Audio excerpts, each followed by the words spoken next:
Welcome to this journey through one of the most disturbing cases recorded in the history of Texas.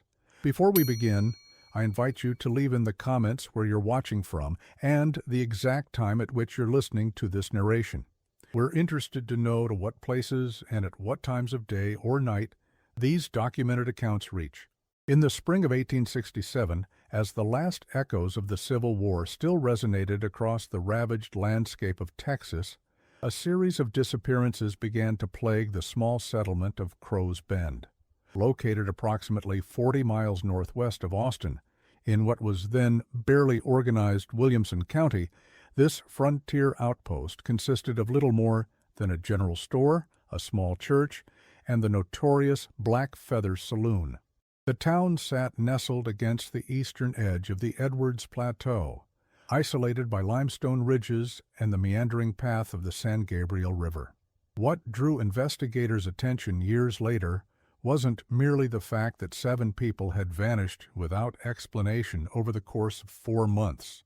It was the methodical, almost ritualistic manner in which they disappeared, always after spending time at the Black Feather, always on nights when a certain drifter was present, and always without a single witness willing to speak about what they might have seen. According to county records recovered in 1962 during a courthouse renovation in Georgetown, Sheriff Thomas Willoughby documented the disappearances but appeared strangely reluctant to pursue them with any vigor.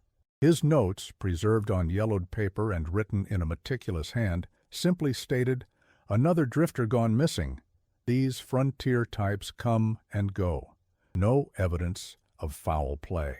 This statement was repeated almost verbatim for each disappearance, a curious pattern that would later raise significant questions about the sheriff's involvement, or perhaps his fear. It wasn't until Professor Harold Jenkins of the University of Texas began researching frontier justice in 1964 that the case resurfaced. What he discovered in dusty archives and through interviews with aging descendants of Crow's Bend residents painted a picture far more disturbing than simple frontier disappearances. It revealed a community bound by silence, a charismatic stranger who arrived with the changing seasons, and 3 women whose connection to the Black Feather Saloon went far deeper than mere employment. As we piece together this narrative from multiple historical sources, including Jenkins's never-published manuscript, church records, and fragments of personal diaries, we must acknowledge that certain aspects remain shrouded in mystery. Some documents were reportedly destroyed in a fire at the Williamson County Records Office in 1887, while others appear to have been deliberately removed or altered. The story that follows is based on documented evidence, testimonies recorded years after the events, and the few physical artifacts that remained. This is not a tale of supernatural horror, but rather one of human darkness, the kind that festers in isolation, thrives in silence, and transforms ordinary people into something unrecognizable. The year was 1867, and in post-war Texas, survival often meant turning a blind eye to the sins of others, and sometimes to one's own. Crow's Bend emerged during the cattle boom of the 1850s, established as a waypoint for drovers moving herds toward northern markets. By 1867, it had developed a reputation as a place where the law bent easily, where questions weren't asked, and where a person's past remained their own business. The war had left Texas in disarray, with Confederate veterans returning to find their former lives unrecognizable. Many drifted westward, seeking something new or perhaps merely escape. The Black Feather Saloon stood at the edge of town, a 2-story structure built from local limestone and oak timber. Its proprietor, a widow named Margaret Wells, had arrived in 1861, her origins a matter of speculation. Town records indicate she purchased the building with gold coin, unusual in a time when most transactions involved barter or promissory notes. The deed of sale, preserved in county archives, bears her signature, the elegant script of an educated woman, not the mark of a frontier tavern keeper. Margaret herself was described in various accounts as a woman of striking appearance and commanding presence. According to a letter written by Reverend Stone to his brother in Virginia, dated September 1861, and later preserved in church archives, the new arrival, Mrs. Wells, has caused quite a stir among our community. A widow, she claims, though no mention is made of her late husband. She carries herself with the dignity of Eastern society, yet there is something in her eyes that suggests familiarity with hardship beyond proper society's understanding. The men are captivated, the women wary. I find myself troubled by her presence, though I cannot articulate precisely why. The black feather itself was unusual for a frontier establishment. Rather than the rough-hewn furnishings typical of Western saloons, visitors noted its surprising refinement. An entry in the diary of Robert Wilson, who passed through Crow's Bend in 1862, describes, "The saloon stands apart from the dusty mediocrity of this settlement. Heavy velvet curtains frame the windows, the bar gleams with polished brass, and glass lanterns cast a warm glow over tables of dark carved wood. One might imagine oneself in New Orleans, rather than this Texas backwater." When I remarked upon this to Mrs. Wells, she smiled and said, "Civilization is a matter of will, mister." Wilson, not location. Working alongside Margaret were two younger women, Elizabeth Beth Caldwell and Sarah Monroe. According to church records, both arrived separately in 1865, with Reverend Michael Stone noting in his parish diary, "Two more lost souls have found their way to our troubled community, one fair, one dark, both carrying shadows in their eyes that speak of experiences no young woman should endure." The Reverend's observations, recorded in a leather-bound journal recovered from his granddaughter's attic in 1959, would prove eerily prescient. Elizabeth Caldwell, described in multiple accounts as fair-haired and delicate in appearance, arrived in March. Parish records indicate she gave her age as 22 and her previous residence as Savannah, Georgia. The war had left many Southern women widowed or destitute, so her arrival alone raised few questions. Sarah Monroe followed in June, dark-haired and reserved. She claimed to be 19 and recently from St. Louis, though her accent suggested origins further east. What made their presence in Crow's Bend unusual was not their arrival, but their immediate association with Margaret Wells and the Black Feather. In frontier communities, young women traveling alone typically sought domestic positions or married quickly. Working in a saloon, even one as relatively refined as the Black Feather, placed them outside respectable society. Yet neither woman appeared distressed by this circumstance. As Martha Wilson observed in her diary, "The Monroe girl purchased fabric today. When I mentioned that Mrs. Henderson was seeking a girl to help with her children, a far more suitable position for a young woman, she merely smiled and said she was quite content with her current situation. There was something almost pitying in her expression, as though I were the one deserving sympathy." The saloon women, as they came to be known, maintained a certain distance from the other residents. They attended church sporadically, made necessary purchases at the general store, but otherwise kept to themselves. Several entries in the diary of Martha Wilson, wife of the store owner, noted this isolation. "The Wells woman purchased flour and coffee again today. All was polite, all was precise in her transactions, yet there remained something in her manner that chills. The girls who work for her seem to follow her example, courteous but removed. It is as though they exist apart from us, observing our community rather than participating in it." This separation became more pronounced as time passed. By early 1867, the three women rarely appeared in town during daylight hours. Their groceries were often delivered by various men who frequented the saloon, eager to perform errands in exchange for a smile or brief conversation. The Black Feather itself developed a particular rhythm, quiet during the day, increasingly lively as evening approached, with activities continuing well past midnight. Life in Crow's Bend followed the rhythms common to frontier settlements. Farmers worked their land. The occasional cattle drive brought brief economic activity. Travelers passed through, sometimes staying a night at the rooms for rent above the saloon, sometimes continuing onward. The church bell rang on Sundays. Children attended the small schoolhouse when not needed for farm labor. Beneath this mundane surface, however, lay currents of tension. The war had created divisions even in this small community. Some families had lost sons to the Confederate cause. Others had opposed secession from the beginning. Economic hardship bred resentment, and isolation fostered suspicion. The saloon served as both gathering place and pressure valve, a space where differences might be temporarily forgotten in drink and cards. It was into this environment that a stranger rode one evening in April 1867. According to multiple accounts pieced together decades later, he arrived on a black horse as dusk was falling. Witnesses described him as tall and lean, with dark hair worn longer than was common for the time. He wore a black coat despite the Texas heat, and 2 revolvers hung at his hips. Most accounts agree on one peculiar detail. His eyes were of different colors, one blue, one nearly black. Thomas Carter, the blacksmith's apprentice, was among those who observed the stranger's arrival. In an interview conducted by Jenkins in 1965, Carter's son recounted his father's description. Pa said there was something wrong about the man from the first moment. Said his horse moved too quiet for an animal its size, and the man himself sat it like he'd grown there. When he dismounted outside the Black Feather, Pa said he moved like a cat, all fluid grace but with something predatory beneath. Pa said he'd seen mountain lions with kinder eyes.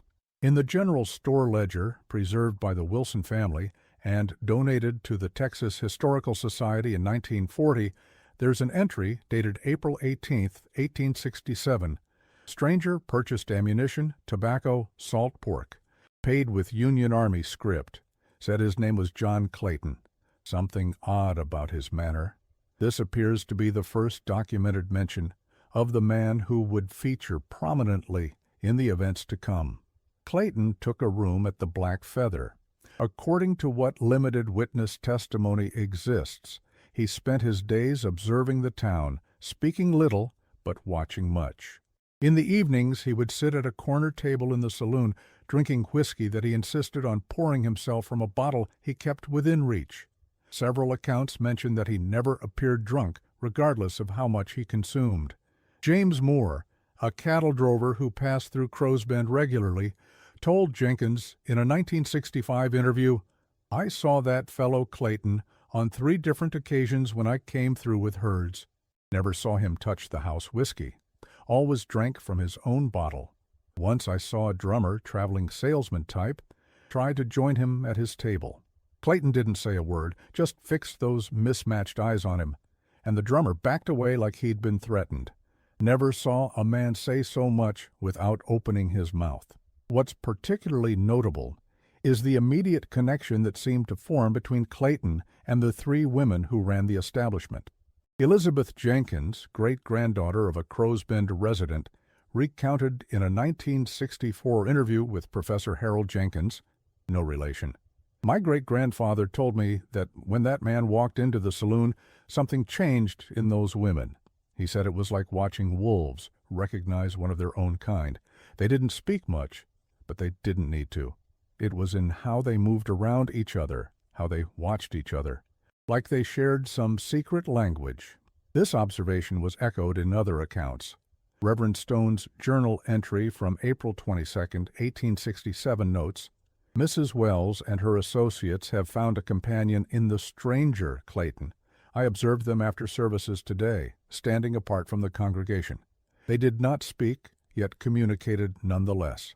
A glance, a slight nod, the barest hint of a smile passing between them. It reminded me of nothing so much as members of a secret society, recognizing one another through signs invisible to the uninitiated." The first disappearance occurred 3 days after Clayton's arrival. A cattle drover named Michael Finnegan, stopping overnight on his way to Kansas, was last seen drinking at the Black Feather. His horse remained tied outside the saloon the next morning, but Finnegan himself was nowhere to be found. Sheriff Willoughby's report, mentioned earlier, dismissed the matter as unremarkable. What the sheriff's report failed to mention, but what Professor Jenkins discovered in a letter written by Deputy William Foster to his brother in Austin, was that Finnegan's saddlebags were found to contain a considerable sum of money, untouched. The letter, dated April 24th, 1867, states, "Tom says to leave it be, but it ain't natural. No man walks away from his horse and $200. Something happened to that Irishman, and I reckon it happened after he was seen talking close with that Clayton fellow and the Monroe girl." The letter continues with details omitted from the official record. I took it upon myself to examine the man's room after Tom gave it a cursory glance. The bed had not been slept in, which Tom dismissed as evidence Finnegan had left during the night. What Tom ignored was the thin trail of dark droplets leading from the door to the window. Could have been anything, I suppose, but it smelled metallic, like blood. When I pointed this out, Tom told me to stop looking for trouble where there wasn't any. Something's not right about his reaction, but I can't place why. Over the next several weeks, life in Crow's Bend appeared to resume its normal patterns. Clayton remained, taking occasional rides into the surrounding countryside, but always returning to his room at the Black Feather. According to multiple sources, he developed a routine of sorts, watching the town during the day, drinking in the saloon at night, and occasionally engaging Margaret Wells in long, quiet conversations that ceased whenever others approached. A curious detail emerges from several accounts of this period. Multiple witnesses noted that Clayton appeared to be teaching the three women something. Mary Peterson, whose husband frequented the Black Feather, told Jenkins, "I went to fetch Walter one night when he'd stayed too late.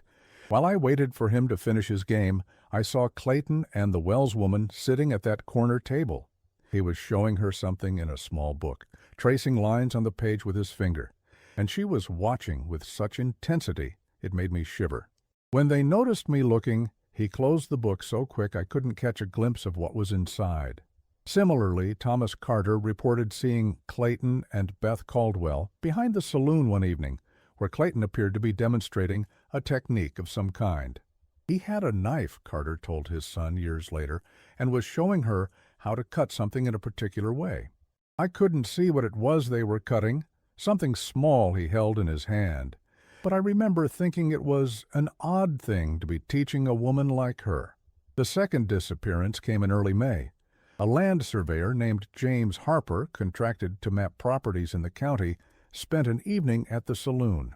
Harper had been staying at the Black Feather for 3 nights while working in the area.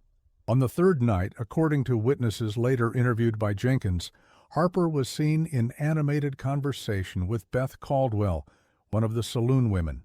Clayton sat at his usual corner table, apparently absorbed in a newspaper, but, as one witness noted, his eyes kept finding their way to Harper and the girl. David Miller, a local farmer who was present that evening, provided this account to Jenkins. Harper had been drinking heavily and was talking too loud about the land he was surveying. Valuable parcels, he kept saying. That would be worth 10 times their current price when the railroad came through. He had maps spread out on the table, and the blonde girl, Beth, was leaning close, asking questions about specific locations. I remember thinking it odd, a saloon girl showing such interest in land surveying. Later, I saw her whisper something to Harper that made him laugh and put away his maps. They went upstairs together around midnight. Clayton folded his newspaper very deliberately when they passed his table. I left shortly after, but something in the way he watched them climb those stairs has stayed with me all these years. The next morning, Harper's room was empty, his equipment still there, but the man himself gone. Once again, Sheriff Willoughby's official report indicated no concern. Another drifter gone missing. These frontier types come and go. No evidence of foul play. What the report omitted was discovered years later in a personal diary belonging to Rachel Turner, wife of the local blacksmith. Her entry for May 9, 1867 reads, "Thomas Carter came into the shop today in a state. Says he was walking past the back of the saloon before dawn and heard the most terrible sounds, like an animal in pain," he said. When he went to investigate, he saw Clayton and the Wells woman dragging something heavy toward the cellar doors. He swears it looked like a man's boot was sticking out from under the tarp they had wrapped around whatever they were moving. Thomas went straight to the sheriff, but Willoughby told him he must have been drunk and seeing things. Thomas doesn't drink. This diary entry continues with an observation that takes on particular significance in light of later events. Samuel says Thomas should leave it alone. Says the sheriff has been spending too much time at the Black Feather lately, often staying after everyone else is gone. Samuel thinks Willoughby might be sweet on one of those women, maybe the Wells widow herself, and that's why he won't hear anything against them. I'm not so sure. There's something in the way the sheriff looks these days, strained, like a man who's seen something he wishes he hadn't. The pattern continued through May and into June. A gambler passing through town, a cattle buyer from San Antonio, a young man traveling west to seek his fortune. Each stayed at the Black Feather, each was seen in the company of one of the three women, and each vanished without trace. By mid-June, rumors began to circulate among the townsfolk, though never within earshot of the Sheriff Clayton or the Saloon women. An entry in the church registry written by Reverend Stone on June 16, 1867 notes, "Attendance at services has increased markedly in recent weeks. Fear drives many to seek comfort in faith who previously found no need for it. The disappearances cannot be ignored, though official silence persists. After services, Mrs. Miller asked if I would speak with the sheriff about the growing concerns. I promised to do so, though I confess to a certain reluctance. There is something in Willoughby's demeanor of late that suggests he might not welcome such an intervention. The Reverend's promised conversation with the sheriff is documented in his personal journal, recovered decades later. I approached Thomas after services, finding him more receptive than anticipated. He acknowledged the community's concerns, but assured me the disappearances were merely coincidental, transients moving on as transients do. When I pressed him about the abandoned possessions, the unclaimed horses, he grew defensive. "You tend to souls, Reverend," he said, "and I'll tend to the law." There was a warning in his tone that I deemed unwise to challenge further. As I turned to leave, I noticed a small red stain on his shirt cuff, as though blood had soaked through from beneath. He saw me notice and quickly pulled his sleeve down. Our eyes met, and I saw something I never expected to see in Thomas Willoughby: fear. These rumors gained particular force after the disappearance of Frederick Schmidt, a German immigrant who had been working as a handyman in town for several weeks. Schmidt had been well liked, and his sudden absence was noticed immediately. Martha Wilson's diary entry from June 20th notes, "The German man is gone now, too. That makes 6 who've vanished after spending time at that place."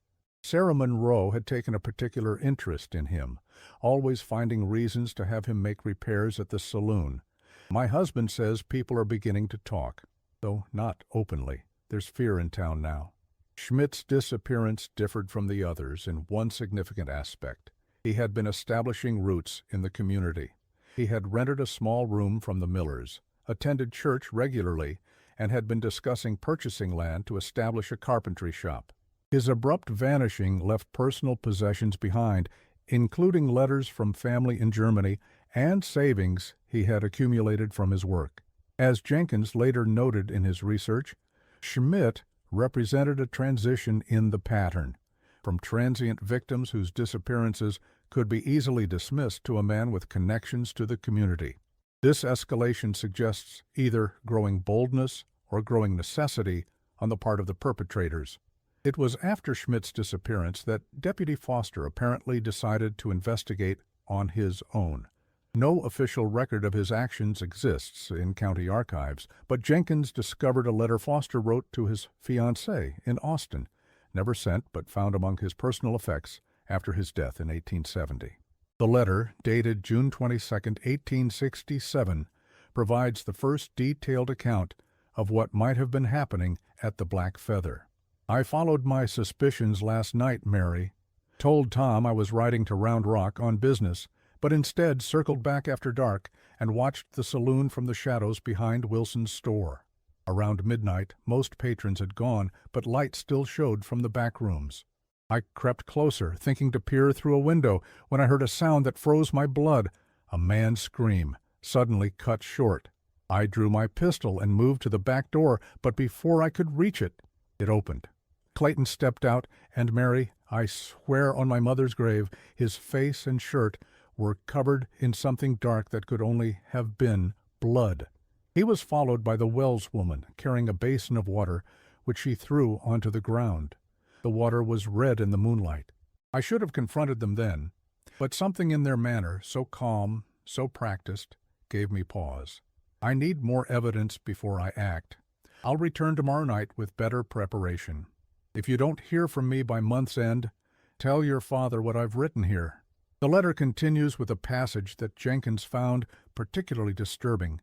There's something else, Mary, something I've told no one.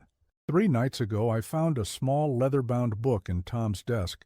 When he sent me to fetch some papers, it had no title, but inside were drawings, human figures with lines marking specific points on the body, and writing in what looked like Latin or some such language I couldn't read. There were diagrams showing cuts, like a butcher's chart, but for human beings. I only had a moment to look before I heard Tom returning, but what I saw has haunted my sleep. I fear he's involved in whatever is happening at that saloon. Whether by choice or coercion, I cannot say.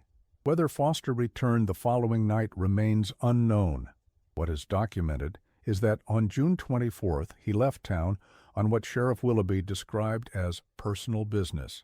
He returned 3 days later, appearing, according to multiple accounts, changed.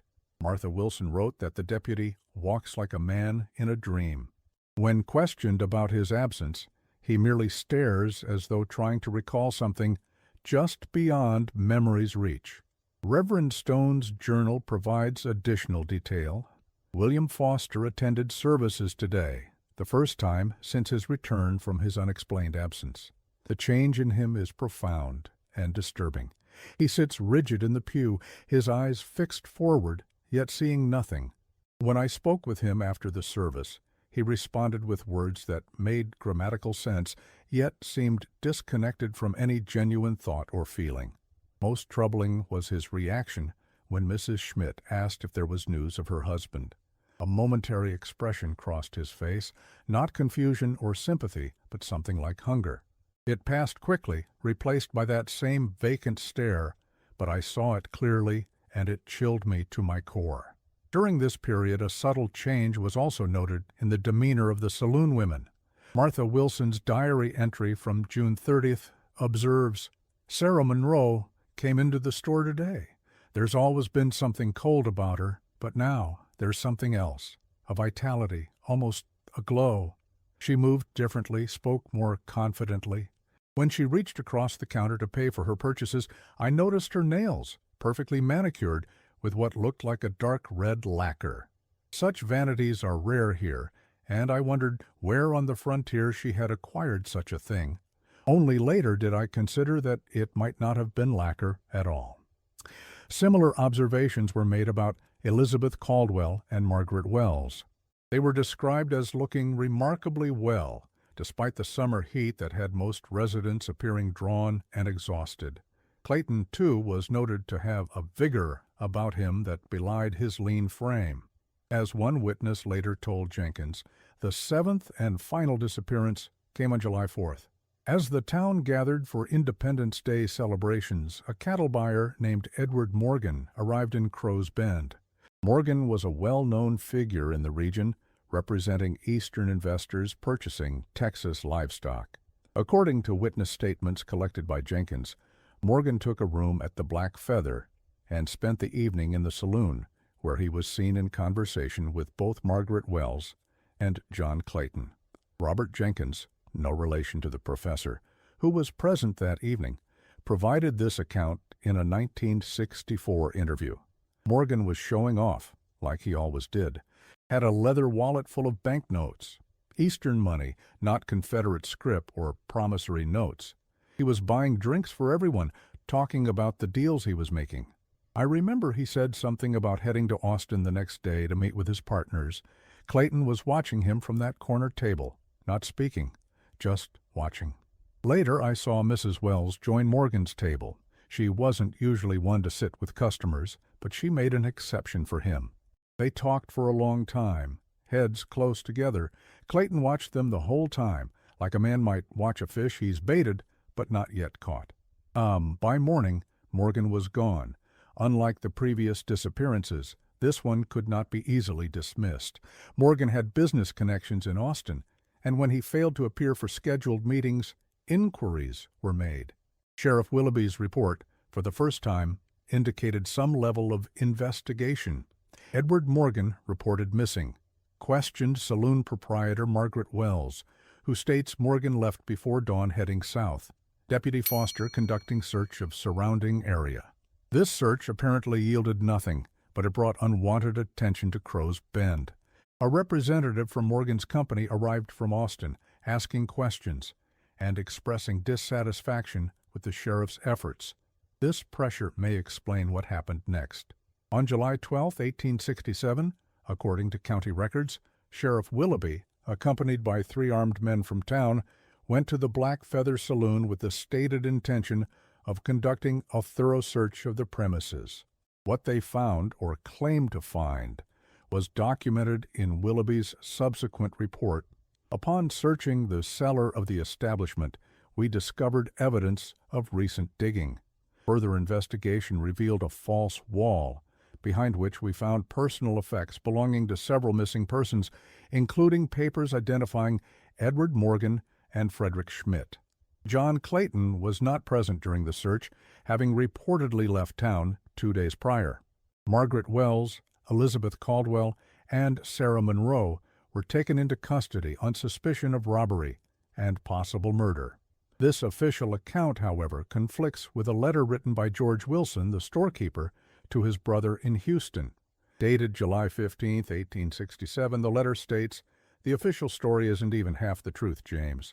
Yes, they found some belongings of the missing men, but from what Thomas Carter told me," he was one of the men who went with the sheriff, "they found much worse things, too." The cellar had a second chamber, accessible through a narrow passage. In this room, they discovered what Carter described as a slaughterhouse. There were drains in the stone floor, iron hooks in the ceiling beams, and implements he wouldn't describe except to say they weren't for any proper butchery. What's more, they found a journal apparently kept by the Wells woman that detailed practices so vile Carter wouldn't speak of them directly. He would only say that the disappearances were worse than murder. The sheriff confiscated this journal immediately and ordered everyone to silence. Most disturbing of all, they found Deputy Foster's badge and gun belt hanging on one of those hooks, though Foster himself still walks among us, changed as he is. When questioned about this, he claims no knowledge, staring blankly as though his mind cannot grasp the inquiry. The women were not simply arrested, James. They were taken at night, in chains, to Austin. The sheriff told everyone it was for their safety, fearing the town might lynch them, but Carter says it was because Willoughby feared what they might say if questioned here among people who knew them and knew him. Thomas Carter's own account, given to his son years later and relayed to Jenkins in 1965, adds further detail. Father said they found a room that had been dug out beneath the original cellar. The walls were limestone, like a cave, but with iron rings embedded in the rock. There was a table in the center, heavy wood, with straps attached to the corners. The floor sloped toward a central drain, and the whole place smelled of copper and something sweet that made him gag. In one corner was a small fireplace with strange implements heated in the coals. Father wouldn't describe them in detail, said some things were better left unspoken. But he did say they found a set of knives with handles carved from bone, each with different symbols etched into the blade. The letter from Wilson continues with a passage that takes on particular significance. In light of later discoveries, Carter says the sheriff knew exactly where to look for that hidden room, like he'd been there before. And the way he acted when they found that journal, snatching it up before anyone could read it, his face gone white as chalk. Carter swears Willoughby's hands were shaking so bad he could barely hold on to it. Makes you wonder just how much our sheriff knew about what was happening in that place, and for how long. The official record indicates that Margaret Wells, Elizabeth Caldwell, and Sarah Monroe were held in Austin pending trial for robbery and suspected murder. What happened next is where historical sources become particularly fragmented. According to court documents preserved in state archives, all three women died in custody before their case could be tried. The cause is listed as jail fever, a common term for typhus or other diseases that spread rapidly in 19th century jails. These deaths occurred within 2 days of each other in late July 1867, an unusual circumstance that raised few official concerns at the time. However, Jenkins discovered a letter written by a guard at the Austin jail, Corporal James Miller, to his wife. Dated July 28, 1867, it offers a different perspective. 3 prisoners died on my watch, all women from that Crow's Bend case. The official report says fever, but I've seen fever before, and this wasn't it. They just failed, like something was consuming them from within. The Wells woman went first. Before she died, she was raving about hunger and thirst that couldn't be satisfied. Kept asking for Clayton, saying only he could bring what she needed. The doctors said it was delirium from the fever, but there was something in her eyes that wasn't sickness. It was need, raw and animal. The other 2 followed quickly, with similar symptoms. The doctor performed a cursory examination and pronounced it typhus, but I noticed he wouldn't look directly at the bodies. When I asked if they should be buried in separate coffins, he said to burn them instead. John Clayton was never apprehended. A wanted notice was circulated throughout Texas, but no confirmed sightings were ever reported. Sheriff Willoughby remained in his position until 1870, when he resigned suddenly and moved to California. Deputy Foster continued his duties despite his apparent mental deterioration, until he was found dead in 1870, reportedly from a self-inflicted gunshot wound. The Black Feather Saloon remained closed after the arrests. According to property records, it was purchased in 1868 by Thomas Willoughby, the former sheriff, who sold it immediately before his departure for California. The new owner, a cattle baron from San Antonio, had the building demolished, reportedly due to structural issues. This might have been the end of the story, a frontier murder case, never fully resolved but fading into history, as Crow's Bend grew into a proper town, eventually renamed Liberty Hill as the region developed. However, in 1962, during renovations to the old Williamson County Courthouse in Georgetown, workers discovered a hidden compartment in what had been Sheriff Willoughby's office. Inside was a leather-bound book, later identified as Margaret Wells' journal, along with a sealed packet of letters. Professor Harold Jenkins gained access to these materials through his university connections. What he found led him to expand his research beyond frontier justice into something much darker. In notes for his unfinished manuscript found after his death in 1968, Jenkins wrote, "The journal confirms the worst of the rumors and adds horrors previously unimagined. Wells, Caldwell, and Monroe were not simply murderers. They were practitioners of what Wells describes as the ancient way, a ritualistic consumption of human blood and certain organs, which she believed transferred the victim's life essence to the consumer. Clayton is described not as their accomplice, but as their teacher, a figure who had practiced these rites for decades, moving from place to place when suspicions arose. The journal suggests he was considerably older than he appeared, though it stops short of any supernatural claims, instead attributing his longevity to the practices themselves.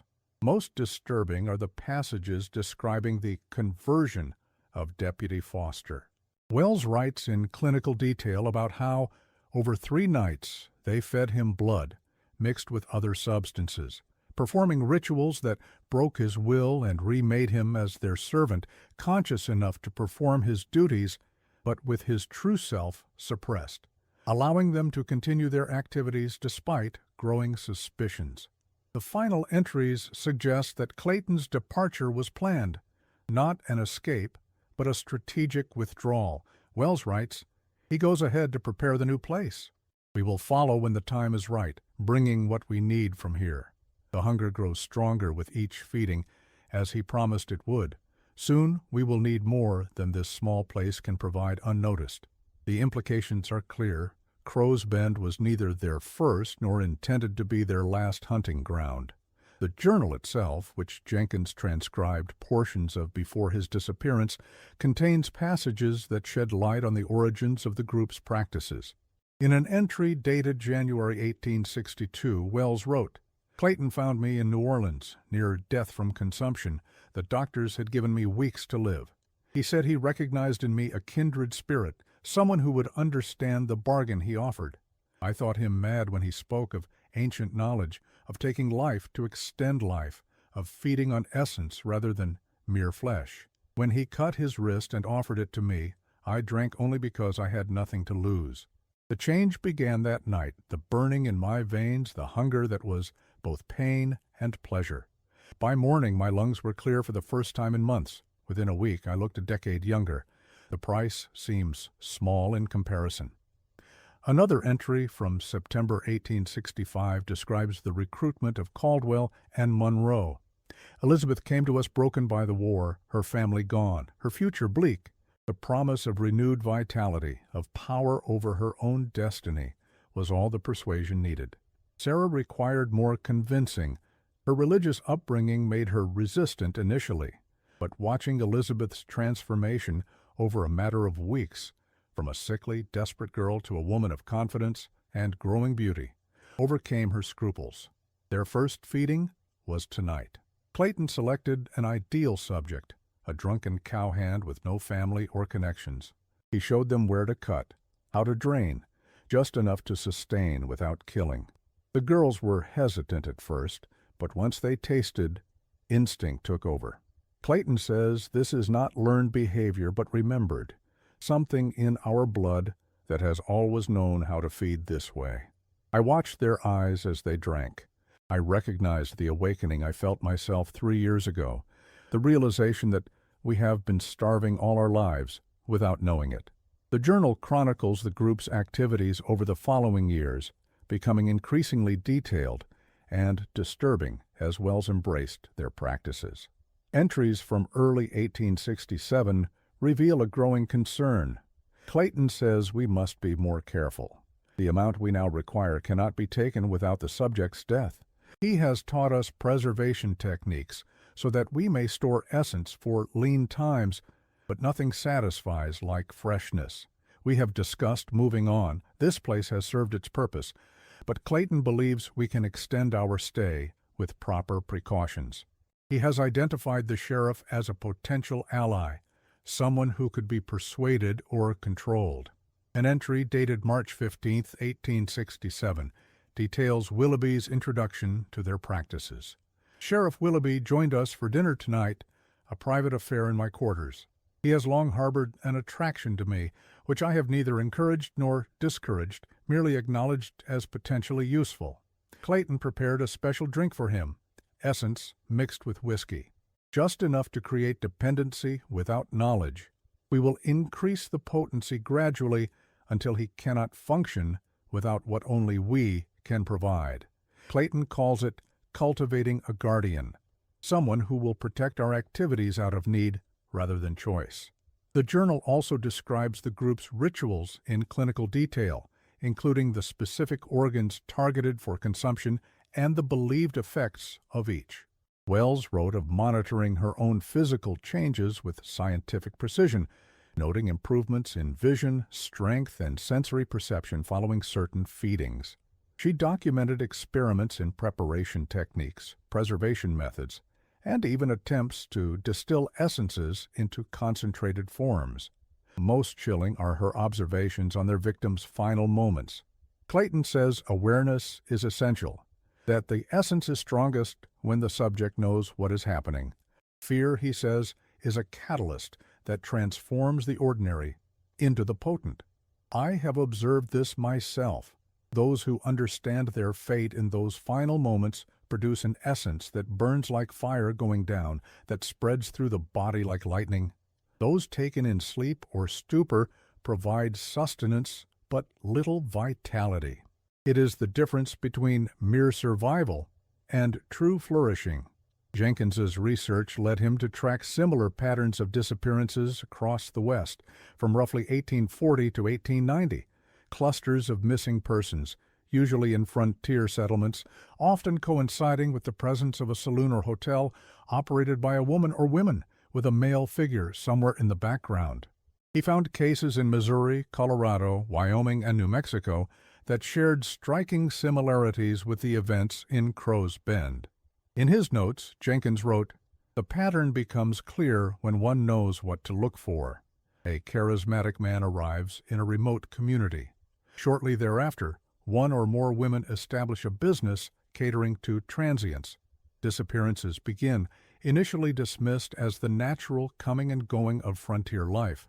Local law enforcement shows reluctance to investigate. Eventually, something forces a confrontation, usually an outsider making inquiries about a missing person of some standing. The women are arrested or otherwise dealt with, while the man vanishes, only to reappear elsewhere, beginning the cycle anew."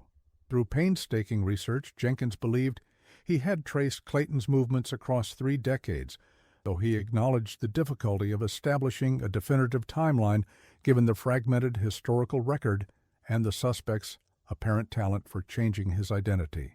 He noted, "If my theory is correct, the man who called himself John Clayton in Crow's Bend appeared as Joseph Caldwell in Springfield, Missouri in 1842, as William Blackwood in Denver in 1852, as James Colton in Virginia City, Nevada in 1859, as John Clayton in our case, and possibly as Jonathan Chambers in Santa Fe in 1889. The physical descriptions match in each case: tall, lean build, distinctive heterochromia, different colored eyes, and an unusual composure noted by multiple witnesses." What particularly troubled Jenkins was the implication that Clayton had evaded capture for nearly half a century while leaving a trail of victims across the American frontier. "The question that haunts me," he wrote, "is whether this man was merely a serial killer with an elaborate methodology, or whether there might be some truth to Wells' belief in the life-extending properties of their rituals.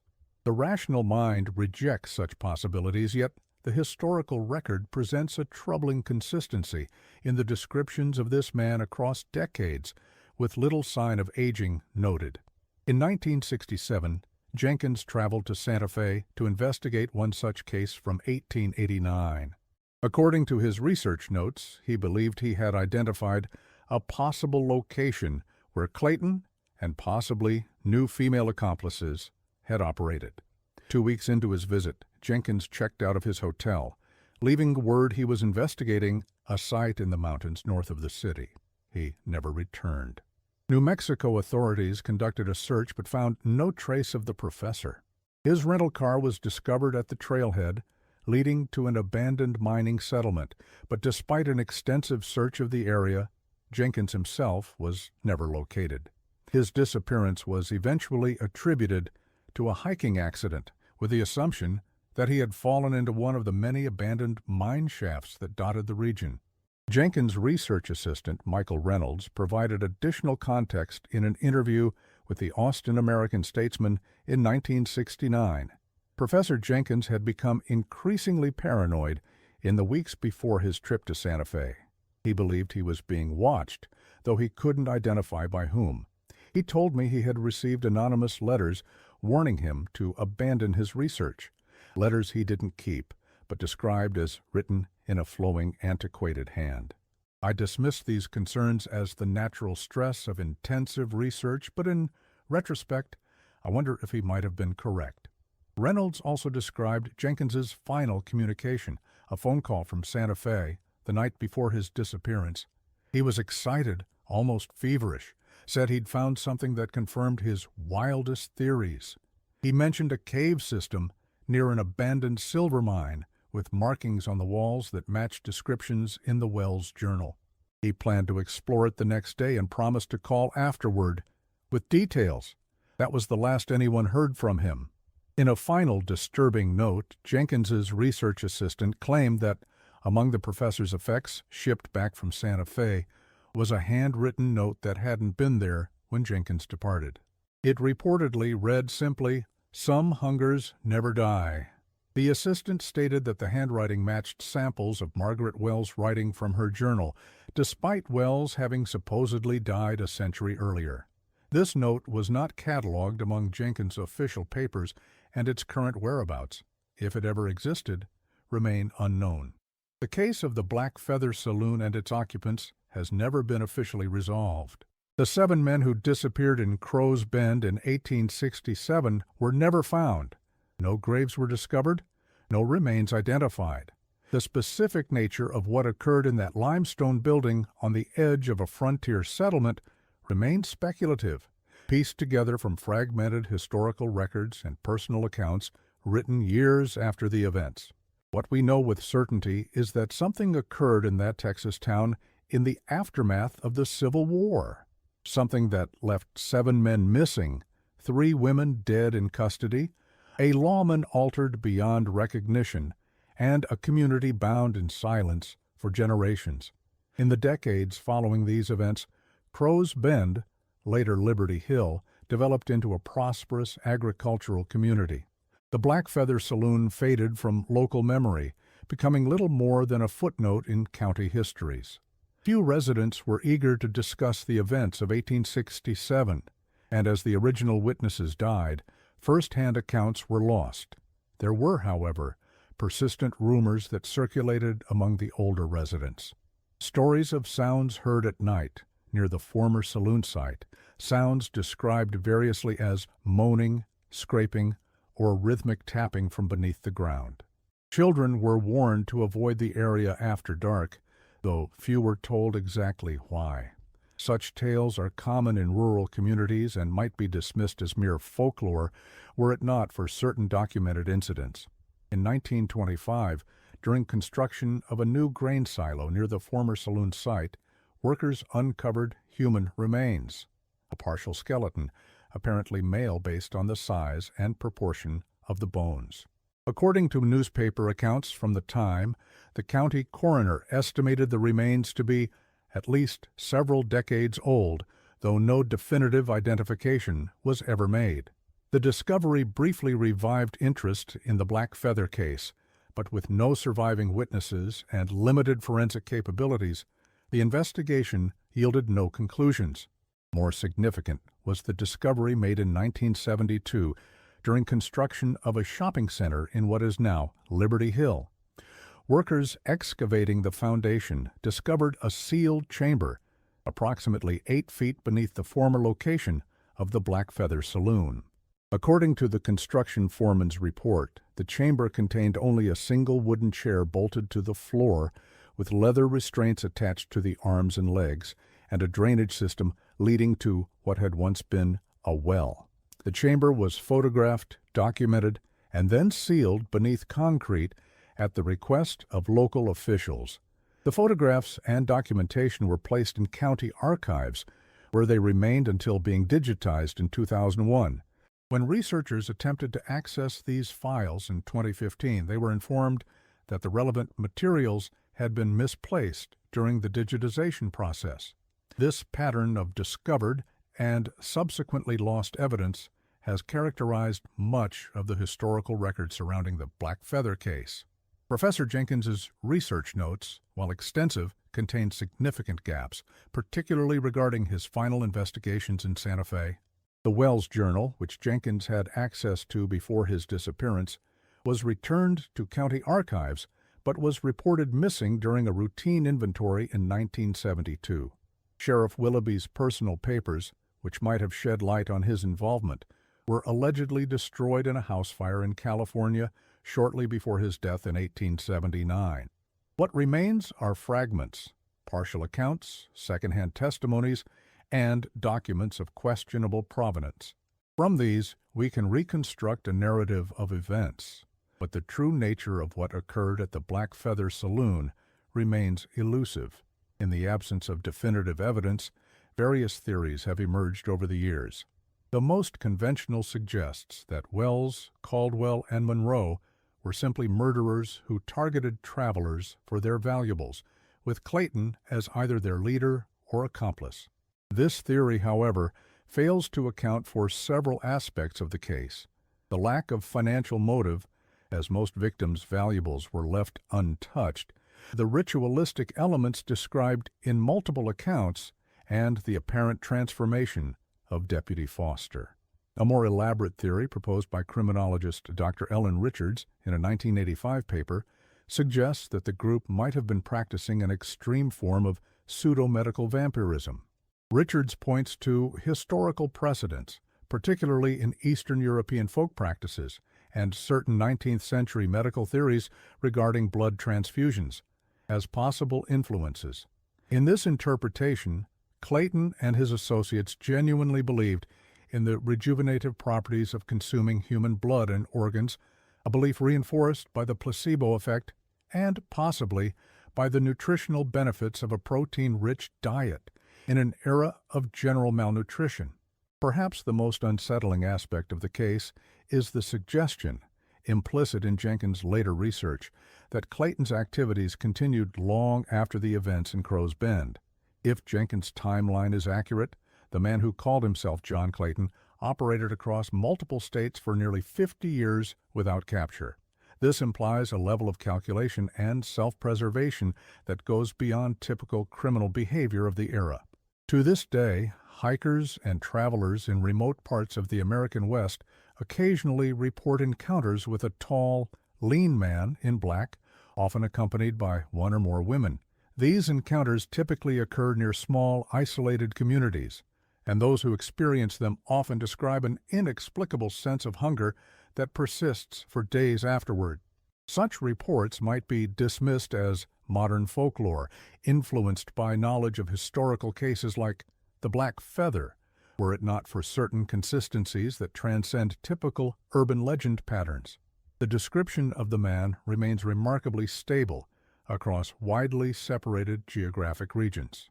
The physical sensation reported by witnesses, described variously as hunger, emptiness, or craving, appears with unusual frequency. And perhaps most notably, these reports often precede unexplained disappearances in the areas where the encounters occur. In 2017, a journal was discovered during the renovation of a 19th century hotel in Durango, Colorado.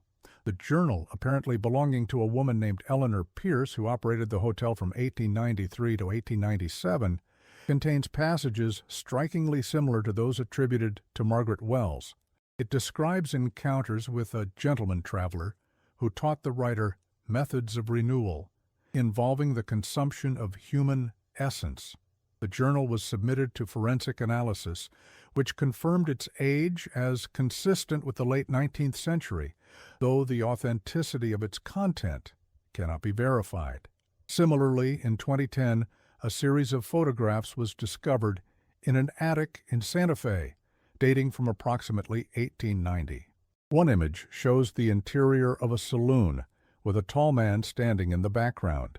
Though his face is partially obscured, one feature is clearly visible, eyes of different colors, one notably lighter than the other. Photographic experts confirmed the image had not been altered or manipulated. The final entry in Margaret Wells' journal, dated July 10, 1867, 2 days before the search of the Black Feather, reads, "Clayton says we must separate for a time. The pattern has become too clear, the disappearances too numerous in too short a span. He leaves tomorrow for the new place where we will reunite when it is safe. The hunger grows difficult to control now that we have tasted so deeply, but he promises there will be many more where we are going, many more who won't be missed. The West is vast, and there are so many lonely places where travelers pass through and are forgotten. So many places where the soil can drink without question." In the margins of this page, written in different ink and possibly added later, is a single line: "The hunger never dies, it only sleeps." This marginalia has been the subject of particular interest to researchers. Handwriting analysis conducted in 1965 confirmed it matched Wells' writing in the main text. Yet the ink composition suggested it was added significantly later, possibly weeks or months after the original entry. Given that Wells allegedly died in custody in Austin shortly after her arrest, the implication is troubling. Even more disturbing is the final piece of evidence associated with the case. In Jenkins' research files, cataloged after his disappearance, was a photograph he had apparently taken in Santa Fe shortly before he vanished. It shows the entrance to a mine shaft, with a crude symbol carved into the rock beside it, a circle bisected by a vertical line. In his notes, Jenkins identified this as matching a symbol described in Wells's journal as the mark of the feeding ground. Beneath the photograph, Jenkins had written a single question: how does a dead woman leave her mark 1,000 miles away and a quarter-century later? It is a question that remains unanswered. The mine Jenkins photographed was located during the search for him, but revealed nothing unusual beyond typical abandoned workings. Local historians confirmed it had been closed since approximately 1885, following the depletion of its silver deposits. If there were any unusual markings at the entrance, they were no longer visible when authorities investigated. The Black Feather case represents a particular type of historical mystery, one where the evidence suggests conclusions too disturbing to be comfortably accepted, yet too consistent to be easily dismissed. Whether John Clayton and his associates were merely murderers with an elaborate methodology or something more unusual remains a matter of speculation. What is certain is that their activities left an indelible mark on the communities where they operated, a legacy of fear, silence, and unanswered questions that persists to this day. For those who study such cases, perhaps the most troubling aspect is not what we know, but what remains unknown. If Jenkins's research was accurate and Clayton operated across multiple decades and states, how many other communities experienced similar events without documentation? How many disappearances, attributed to the natural dangers of frontier life, might have had more sinister explanations? And perhaps most unsettling of all, if the hunger truly never dies, where might it be feeding now? A postscript to this narrative emerged in 2019 when a researcher examining the effects of William Foster, the deputy whose behavior changed so dramatically after his unexplained absence, discovered a small, leather-bound notebook hidden in the lining of an old satchel. The notebook contained only a few pages of writing, apparently in Foster's hand, though notably different from his known handwriting before the events at the Black Feather. The text is fragmented and often incoherent, but certain passages stand out with disturbing clarity. The hunger comes at night. I feel them watching through my eyes, using my hands. I am here and not here. They feed and I remember, but cannot stop. Clayton says this is the gift, to be the vessel that walks in daylight while they sleep. Margaret calls me their guardian. The blonde one says nothing but watches with eyes that know too much. I try to warn others, but the words turn to ash in my mouth. God forgive me for what they make me do. The final page contains a single sentence, written in a shaky hand. When you think you see me, you see them instead. The notebook was submitted for forensic analysis, which confirmed its age as consistent with the late 1860s. The ink chemical composition matched that commonly available in Texas during the period. As with so much evidence related to the Black Feather case, the notebook raises more questions than it answers, questions that, perhaps, are best left unexplored.